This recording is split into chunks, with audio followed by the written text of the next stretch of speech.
First of all, the Egyptians told the story because we were the most neutral people. We were related to the blacks who started Egypt. We were mixed.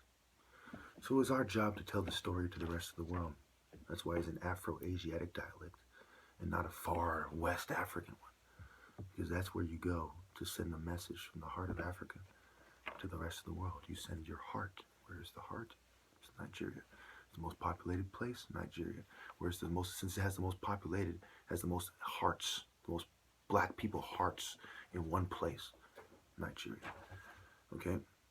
So, and you can consider Biafra the part of the heart that is the most active in dispersing blood, or the most relevant, okay, in distributing blood, in the blood flow. So a common tactic in my research, oh yes, first I want to talk about this. Imagine you're on Mars, and you know, or you're looking at Mars, and you see people of different races. You see one very humble people, and it's very clear to you that the men are the heads of the priesthood, they're the spiritual people. The women are celebrated for bringing people, including men, into the world. Okay? This is very clear to you. There's no mistake about it. And one day women start pretending that they were really the heads of the priesthood.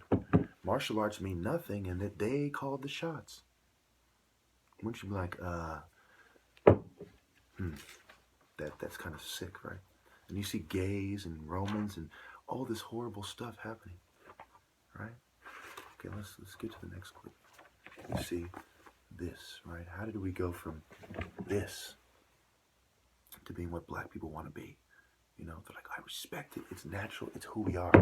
To, oh, let a bunch of Buddhist psychologists, feminist psychologists, secular humanist psychologists, agnostic and atheist psychologists, Freemason secret society psychologists convince you to be a Babylonian. You can have a golden shovel. You can be ditzy. Like, oh, I don't really know what's going on. I'll help you play stupid. Hey, I know there's something like that going on, but I'm just a stupid ditzy bitch. I'm actually smarter than I look. But, you know, it's better for all of us if I play like the stupid ditzy bitch we decided, so I don't get beaten, raped for my complicity. Oh, okay, I'll go back to sucking dick.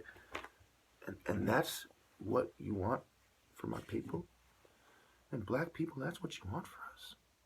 Don't you see why I have to take a stand, and why I will never pretend that I am not the top? I am the best.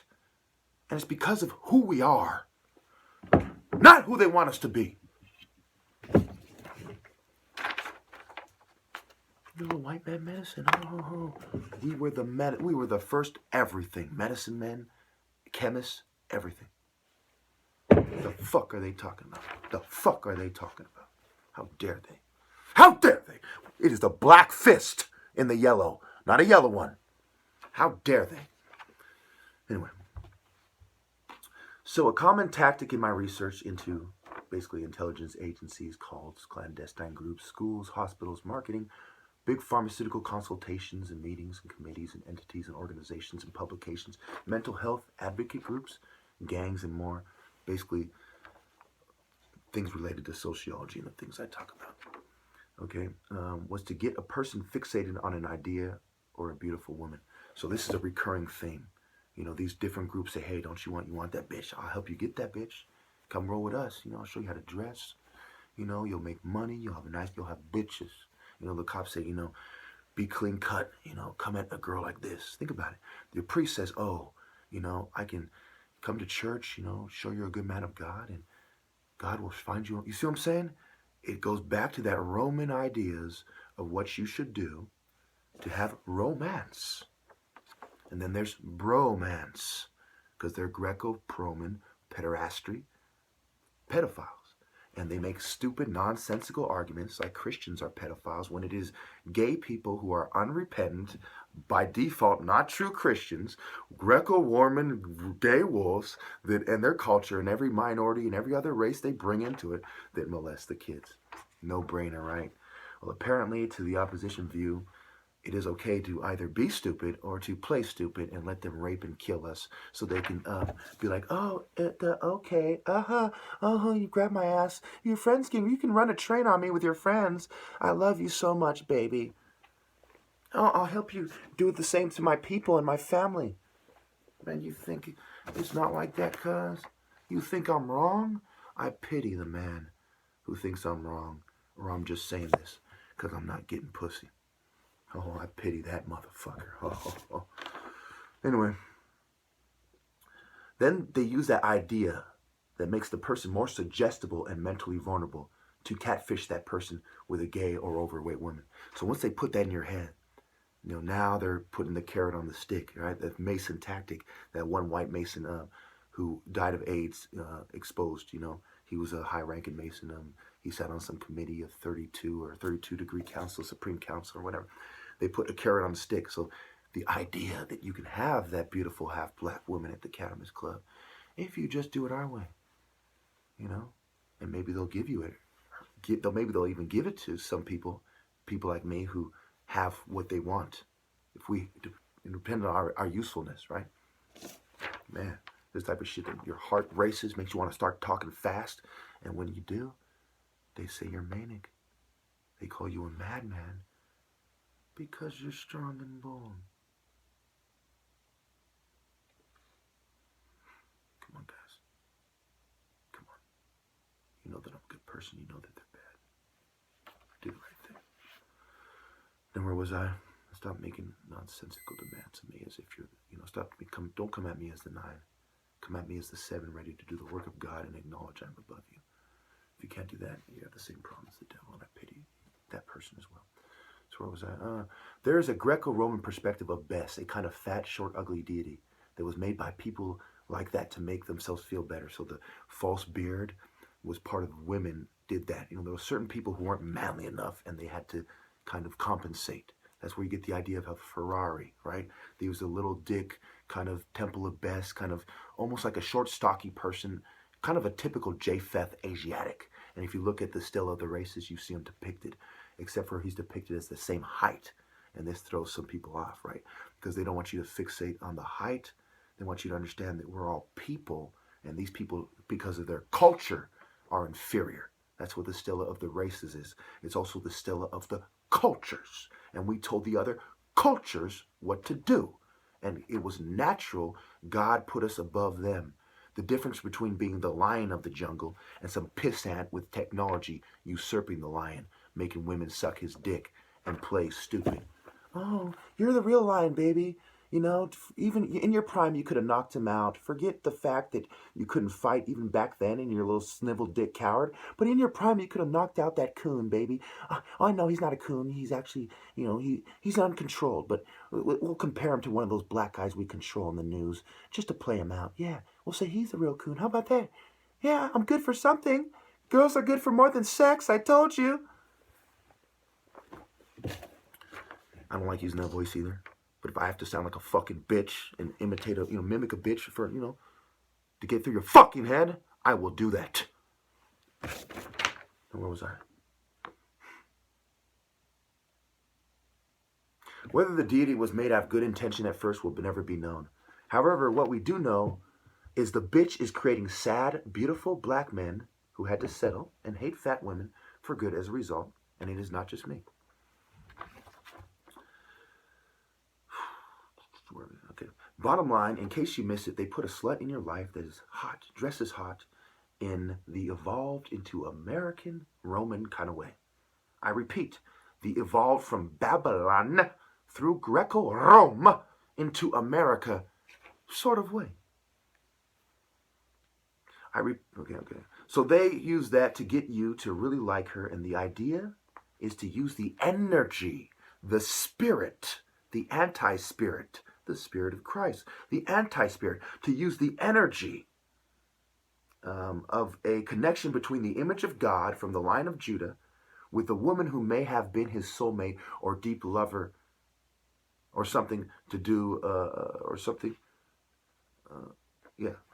to do a satanic anti-Christ, anti-love, anti-Judah, anti-black, white occultist ritual with all the other races that see it their way because of their lack of wisdom and lack of true, untainted by Eurocentric Japheth garbage like materialism, selfishness, shallowness, conformity, control freak, narcissism, evilness, and lies. Philosophy. They are the wolves. They are the wolves who are inferior, who need to team up or pack up against the lion. However, I am the Lion of Judah of our generation, so to speak, without being a prophet, a saint, or the Christ, obviously, the top martial artist. And I beat them all together. Who you niggas thought it was? That is something we can smile about forever. We didn't actually put those pussies in their place. Now my dad's about to start complaining about the noise and talking about menace, so I gotta wrap this up. Deuteronomy 13:15 is just one of many verses that atheists cry contradicts Jesus' message, but you have to think deeply, not like a shallow non-African, with all due respect, to see what is really being said. Africans are poetic. We are the masters of proverbs, sayings, poetry, hidden meaning, the originators, the spiritual pioneers. We are the gods in the sense that every other race is insufficient when you compare their culture to ours. So help me God. So don't let the 9 Antichrist fool you, because when Jesus comes, the 9 will become a 6, and you will wish you stood with the 7 and made it to heaven. Now for the next clips. In LA, it's the same here, where the sheriffs are the ones who threaten us and gang stalk us and plant evidence and turn Africans against Jamaicans. Did it 3 years. The sheriffs, they put a case on a nigga, man. The sheriffs, they cold. They'll plant some on you fast. The LAPD, they ain't nothing like the sheriffs. They different. Gonna stop right there. This is from Mona Park, Compton Crip, talks about first prison term and hanging with Hub and Dub prison car. Okay, and so this is Street Gangs channel, March 9th, 2017. Street Gangs, one word. So as you can see, you know, it's known in California. Everything I'm talking about, the code of silence, all this stuff, we all know the sheriffs are corrupt. And I'm going to look into who owns the sheriffs as opposed to, you know, what organization owns the local police. Because someone said that, oh, it's not, they're like, I heard some interview where the guy was like, it's not the city. They were owned by someone different. We're separate. I'm going to look into that. The LAPD, they'll sit you on the curb or stand you up on the wall right there. The sheriffs want to handcuff you, put you in the back of the car and do all type of shit. Roll the windows up, turn the heater on. At this bump, they do, like, you feel me? And what do you think? So you see, it's established that cops harass us and they give us a hard time, dude. You cannot be a Christian and take the police aside, no matter how lowly, how much you hate criminals. Okay? There is no excuse for abusing your authority. To him, much is given, much is expected. So a cop, you know, spitting in the wrong direction is worse than a gang member raping an old lady. Think about it.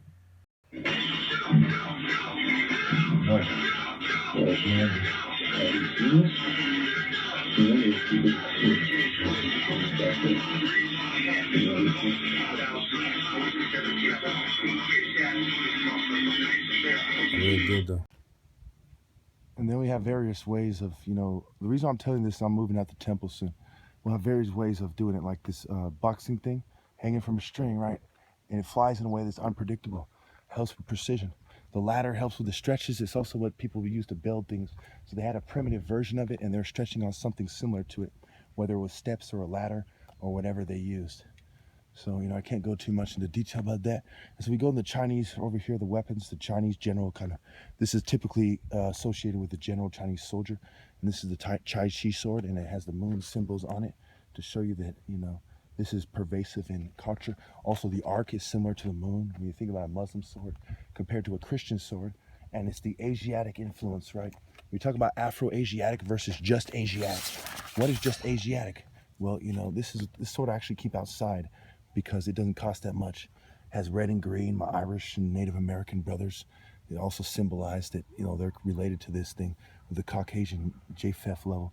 So when you see this thing curved, right, and there's a sharp end on both sides and there's a point, so you can cut up and you can cut down. It's a double-edged sword, literally. The end's on the top, so it's meeting you about almost like a quarter of the way or something. And there's relevance to the exact measurement of the blade and the sword itself, and it has spiritual value in the Asian culture. I'm gonna put it down right here and put it back in a second. Okay, going back to the symbolism of the wing lamb kung fu. Wing, okay, one of the things you see here is wing lamb, right? Wing lamb kung fu, okay? You see the tiger, You see the dragon, the symbol of the United Academies of Martial Arts is the tiger, and they wear white. Okay, these guys wear black and white. Okay, so it is the 9 and the 6. Okay, is one way to look at it. Okay, if you look at it from a white Christian perspective, you know you have to put it in context. What are they telling you, and from what perspective? From a Masonic white Greco-Roman perspective, okay, the Asian philosophy is the dark. Okay, that's why they want to team up with black people. Okay, and the Asian philosophy of the dragon and the year of the dragon is the dark, and that some Asians are, you know, black and white. They're martial artists, right? And that they're the good guys. They're the white heroes, blonde hair, blue eyed. They're the Luke Skywalkers. They're the Anakins from their perspective, right? But they're actually the 9. Their symbolism reflects their 6 and 9 philosophy. Thus, you see these things tangled together, right? You see them mingling together. Okay, are they necessarily fighting, or are they just posing? Where are the deadly strikes? What are they really doing? What are they really up to? You know, are they helping each other consume souls? You know, what are they really doing? So when you ask yourself the right question and you look at the symbolism and the wordplay, and it's not always the things I say aren't 100%.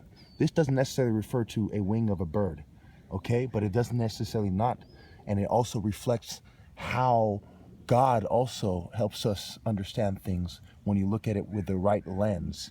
God gives us little clues and works in mysterious ways.